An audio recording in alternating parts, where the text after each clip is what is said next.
جب آپ کو پیسوں کی ضرورت ہو تو یہ دولت والی صورت پڑھ لو، فوراً پیسوں کا انتظام ہو جائے گا۔ یہ وظیفہ صرف جمعے کے دن کرنا ہے، یقین مانو معجزہ دیکھ کر حیران رہ جاؤ گے۔ بسم اللہ الرحمن الرحیم۔ محترم ناظرین اکرام، یہ ہے وہ تسبیح جس کو جتنی بار پڑھو اتنی دولت، کروڑوں اربوں فوراً ہاتھ میں آ جاتے ہیں۔ میں اسے پڑھتا ہوں، فوراً دولت ہاتھ میں آ جاتی ہے۔ آج جس تسبیح کے بارے میں آپ کو بتانے جا رہا ہوں، یہ تسبیح آپ جتنی بار پڑھو گے اللہ رب العزت آپ کو اتنی دولت عطا فرمائے گا۔ جیسے جیسے آپ تسبیح کے دانوں کو پڑھتے جاؤ گے ویسے ویسے انشاءاللہ آپ کے لیے آسانیاں پیدا ہونی شروع ہو جائیں گی، ساتھ ساتھ آپ کا رزق بڑھنا شروع ہو جائے گا اور اس کے ساتھ آپ کی دولت میں اضافہ ہونا شروع ہو جائے گا، کیونکہ آج کی تسبیح بہت ہی زیادہ خاص ہے، بہت ہی زیادہ مجرب ہے۔ یہ کلمات اس کے بارے میں اگر آپ کو بتاؤں تو یہ تسبیح سیدھا اولیاء کرام سے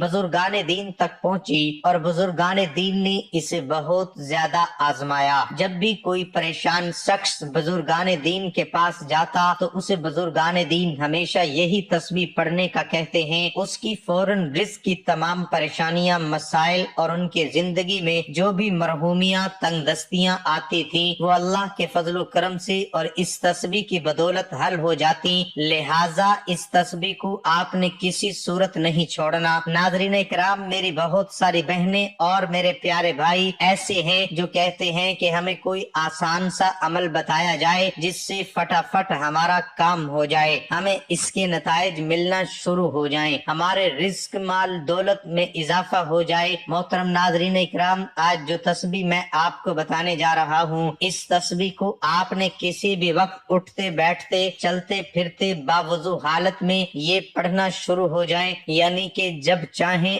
آپ اس تسبیح کو پڑھ سکتے ہیں۔ یہاں پر میں آپ کو ایک خاص بات بتانا چاہتا ہوں کہ اگر آپ نے یہ وظیفہ مکمل کر لیا، اس کے بعد آپ کے مالی حالات درست ہونا شروع ہو گئے، پھر اچانک اللہ تعالیٰ کی کوئی دوبارہ آپ پر آزمائش آ گئی اور آپ کے مالی حالات اگر دوبارہ خراب ہو گئے تو آپ فوراً اس تسبیح کو دائیں ہاتھ میں پکڑ کر پڑھنا شروع ہو جائیں۔ مجھے یقین ہے اسی وقت اللہ رب العزت آپ کو اس مالی پریشانی سے نکال دیں گے اور اس کی جگہ انشاءاللہ آپ کے گھر میں خوشیاں ہوں گی۔ انتہائی کشیدہ حالات ہوں، آپ کو کچھ بھی سمجھ نہ آ رہا ہو تو آپ اپنے اس بھائی کی یہ بتائی ہوئی تسبیح لازمی پڑھ لیں، انشاءاللہ اللہ رب العزت اپنے غیب کے خزانے سے آپ کی مدد فرمائے گا۔ یہ وظیفہ کرنے سے پہلے آپ دو باتوں کا خیال رکھیں۔ پہلی بات یہ کہ آپ نے 5 وقت کی نماز کی پابندی کرنی ہے، چاہے کچھ بھی ہو جائے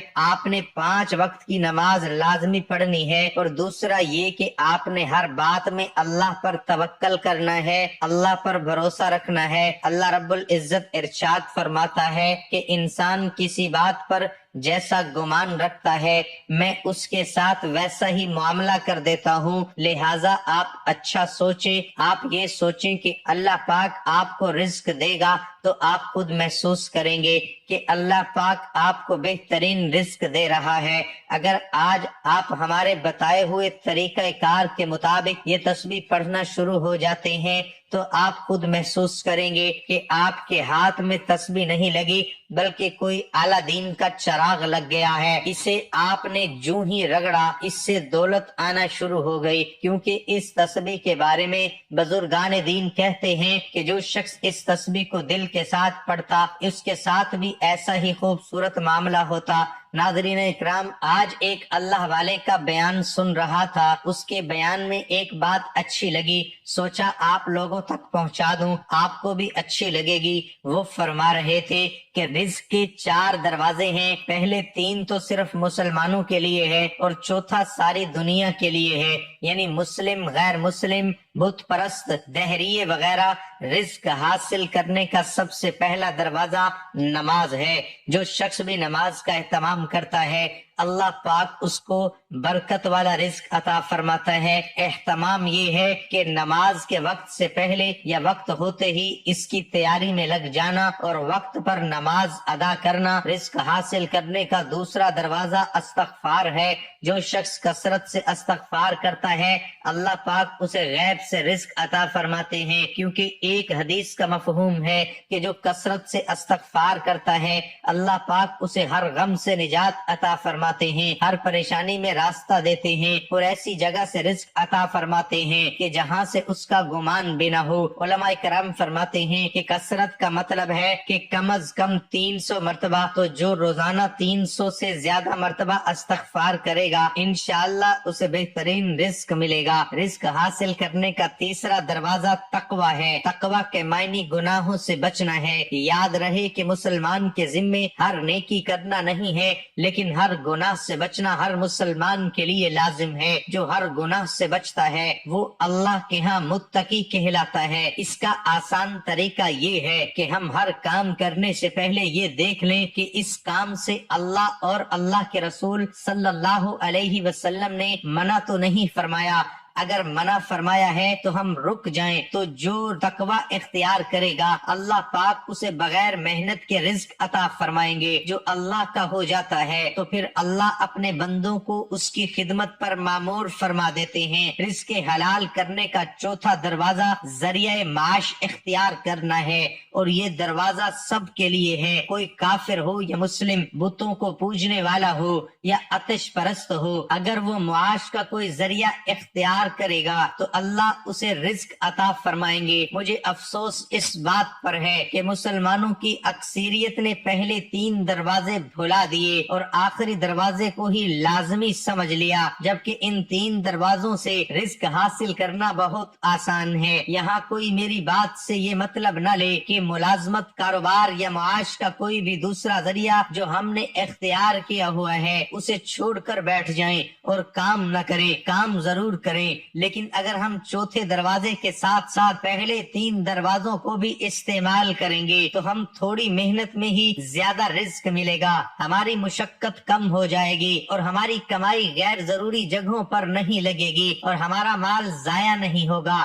گھر میں رکھی ہوئی مرغی کو آپ اس کی خوراک ایک جگہ برتن میں رکھ کر دے دیں تو وہ کم وقت اور کم مشقت میں اپنا پیٹ بھر لے گی اور کھانا ضائع بھی نہیں ہوگا۔ اگر وہی خوراک آپ پورے صحن میں بکھیر دیں تو اسے وہی خوراک حاصل کرنے کے لیے وقت بھی زیادہ لگے گا اور مشقت بھی کرنی پڑے گی اور کھانا ضائع بھی ہوگا۔ اب فیصلہ آپ پر ہے کہ آپ کس دروازے کو اختیار کرتے ہیں۔ امام قرطبی رحمت اللہ علیہ فرماتے ہیں کہ قبیلہ اشعرین کے لوگ جب ہجرت کر کے مدینہ منورہ پہنچے تو ان کا تمام سامان جو کھانے پینے کا تھا ختم ہو چکا تھا، چنانچہ انہوں نے اپنا ایک آدمی رسول اللہ صلی اللہ علیہ وسلم کی خدمت میں بھیجا کہ ہمارے کھانے پینے کا کوئی انتظام کیا جائے۔ وہ آدمی جب رسول اللہ صلی اللہ علیہ وسلم کے گھر کے دروازے پہ پہنچا تو رسول اللہ کی آواز آ رہے تھے جو قرآن پاک کی اس آیت وما من دابۃ فی الارض الا علی اللہ رزقها کی تلاوت کر رہے تھے۔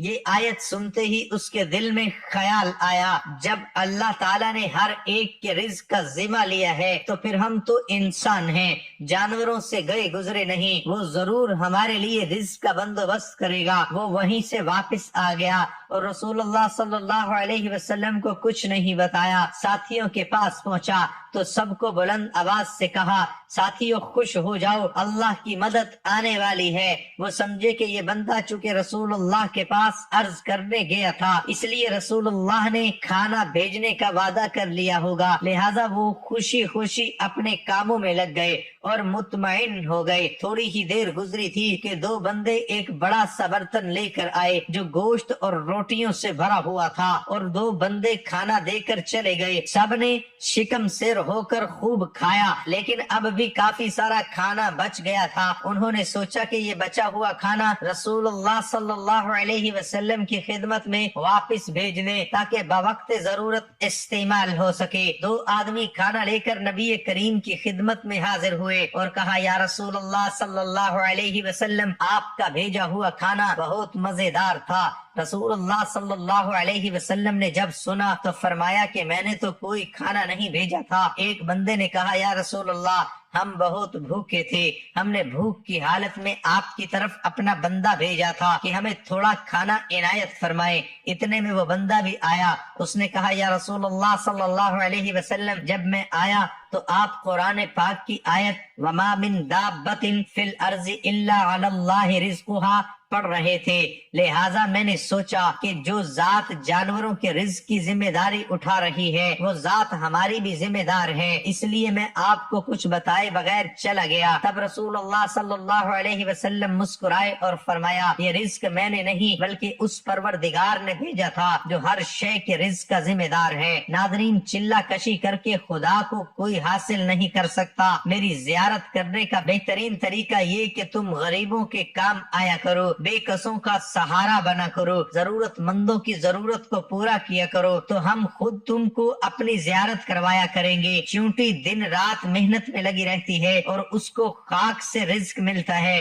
اپنا رزق تلاش کر لیتی ہے۔ مکڑی جالا بناتی ہے، وہ جالا اتنا خوبصورت اور دیکھنے کے لائق ہوتا ہے، مگر مکڑی کا مقصد جالا بنانا نہیں ہوتا بلکہ اپنے شکار کو پکڑ کر اپنی خوراک بنانا ہوتا ہے۔ اس طرح وہ کامیابیاں حاصل کرتی ہیں۔ کامیاب انسان کے پیچھے انسان کی اصل خواہش چھپی ہوتی ہے۔ اس خواہش کا بطور مطالعہ کیا جائے تو کامیابی کا اصل مفہوم سمجھ میں آ سکے۔ ناظرین اکرام، آج کا عمل بہت آسان سا ہے۔ ناظرین اکرام، آپ جانتے ہیں کہ درود پاک پڑھ کر کی جانے والی دعا کبھی رد نہیں ہوتی۔ اول و آخر ایک مرتبہ درود شریف پڑھ لیں، ایک بار ثواب کی نیت سے میرے ساتھ بھی درود پاک پڑھ لیں۔ اللہم صلی علی محمد وعلی آل محمد کما صلیت علی ابراہیم وعلی آل ابراہیم انک حمید مجید۔ اللہم بارک علی محمد وعلی آل محمد کما بارکت علی ابراہیم وعلی آل ابراہیم انک حمید مجید۔ 21 بار سورۃ کوثر پڑھ کر پھر آپ ایک تسبیح شب میں یا صبح کے وقت پڑھ لیں، ایک تسبیح آپ شام کے وقت پڑھ لیں اور ایک تسبیح آپ سونے سے پہلے پڑھ لیں۔ تسبیح کے دانے پر آپ نے الحمدللہ یا رب، الحمدللہ یا رب، تسبیح کے ہر دانے پر آپ نے الحمدللہ یا رب، الحمدللہ یا رب پڑھ لینا ہے۔ آپ ترتیب اس طرح بنا لیں، 21 بار سورۃ کوثر پڑھ کر ایک تسبیح 100 دانے والی آپ صبح کے وقت، ایک تسبیح دوپہر کے وقت اور ایک تسبیح مغرب کی نماز کے بعد آپ پڑھ لیں، جیسے آپ کو آسان لگے۔ لیکن آپ نے ایک دن میں 3 تسبیحات لازمی پڑھنی ہے اور ہر تسبیح میں پہلے 21 بار سورۃ کوثر لازمی پڑھیں۔ محترم ناظرین اکرام، یہ تسبیح نہیں بلکہ دولت کا خزانہ ہے۔ اس کو اگر آپ پڑھنا شروع کر دیتے ہیں، ساتھ میں 5 گھنٹہ نماز کی پابندی شروع کر دیتے ہیں اور اچھا گمان کرتے ہیں، تو پھر آپ دیکھیے گا کہ آپ کے گھر میں کیسے خوشحالی آئے گی۔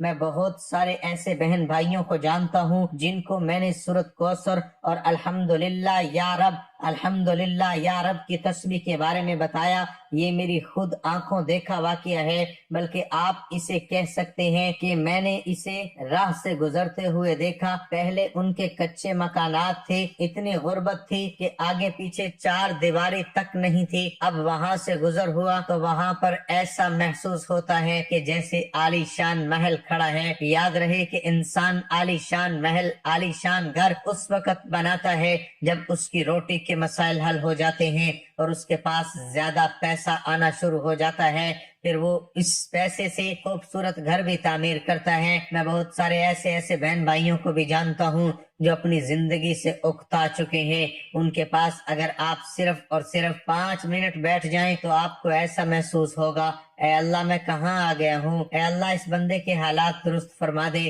لیکن جب ان لوگوں کو آپ تسبیح پڑھنے کا بولیں گے تو وہ آپ کو بالکل سیدھا جواب دے دیں گے کہ ہم تو نماز ہی نہیں پڑھتے، تسبیح پڑھ کے کیا کرنا ہے۔ ایسے لوگوں کے حالات اللہ کبھی نہیں سدھارتا، کیونکہ جب ہم نے لا الہ الا اللہ محمد الرسول اللہ کلمہ پڑھتے ہیں پھر ہمیں کلمے کے مطابق کلمے کے نیچے رہ کر اپنی زندگی گزارنی پڑتی ہے۔ میں ان بہن بھائیوں سے کہنا چاہتا ہوں کہ خدا را پنجگانہ نماز کی پابندی کریں، ایسا ہرگز نہ کریں۔ اللہ نے اپنی مخلوقات کے لیے پہلے سے رزق کی تقسیم کو یقینی بنایا۔ اللہ رب العزت آپ کو بھی لازمی رزق عطا فرمائے گا، بس آپ اللہ پاک کو یاد کر کے دیکھیں، یہ تسبیح پڑھ کے دیکھیں، کوشش کریں کہ پورا دن آپ باوضو حالت میں رہیں تو آپ کے معاملات درست سمت گامزن ہو جائیں گے۔ اور میں آپ سے ایک اور بات عرض کرنا چاہوں گا کہ یہ آپ کے رزق کے مسائل صرف آپ کے مسائل نہیں ہیں، بلکہ ہمارے اس معاشرے میں اب یہ ایک عام سی بات بن چکی ہے۔ یہ پریشانی صرف آپ ہی کی نہیں بلکہ ہر دوسرے بندے کے ساتھ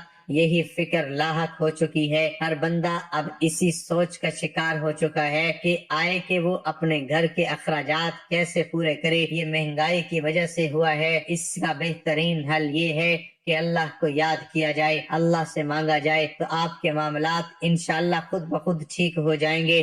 اگر آپ کا ایک جوتے کا تسمہ بھی ٹوٹ جائے تو وہ بھی آپ اللہ سے مانگے۔ آپ اپنی ہر پریشانی، ہر مصیبت، رنج و غم میں جو بھی آپ کی زندگی میں آتے ہیں، آپ اللہ پاک سے مشاورت کرنے والے بن جائیں تو پھر دیکھیں آپ کے بیڑے کیسے پار ہوتے ہیں۔ پھر اللہ رب العزت آپ کو اپنے محبوب بندوں میں شامل کر لیتا ہے اور آپ کی ساری تکالیف، الجھنی پریشانیاں حل فرما کر آپ کی زندگی میں خوشیاں پیدا کر دیتا ہے۔ ناظرین کرام، جس تسبیح کے بارے میں نے آپ کو بتایا، اس تسبیح کو آپ کم از کم 5 دن لگاتار کر لیں۔ یقین کریں 5 دنوں میں ہی انشاءاللہ آپ کے رزق کے تمام مسائل حل ہو جائیں گے۔ 5 دنوں میں آپ نے نماز کی پابندی کرنی ہے، میری بہنوں نے بھی پابندی کرنی ہے اور میرے بھائیوں نے بھی پابندی کرنی ہے۔ انشاءاللہ آپ کے مسائل حل ہو جائیں گے۔ اور یہ نہیں کہ آپ نے نماز صرف 5 دن ادا کرنی ہے، بلکہ آپ کوشش کریں کہ آپ پوری زندگی نماز کو قائم کریں۔ امید ہے میری یہ ویڈیو آپ کو اچھی لگی ہوگی،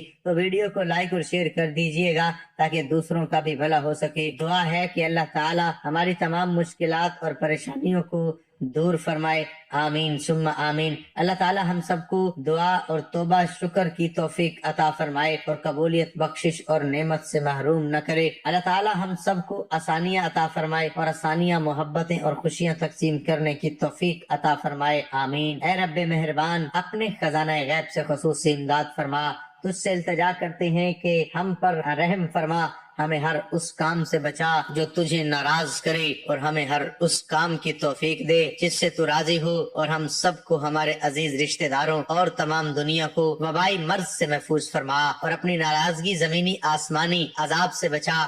اللہ ہمیں صحت دے اور اس کی قدر کرنے کی توفیق عطا فرما، آمین یا رب العالمین۔ ویڈیو اچھی لگی تو ویڈیو کو لائک ضرور کر دیں، اپنے پیاروں کے ساتھ اس ویڈیو کو ضرور شیئر کر دیں تاکہ سب کا بھلا ہو سکے۔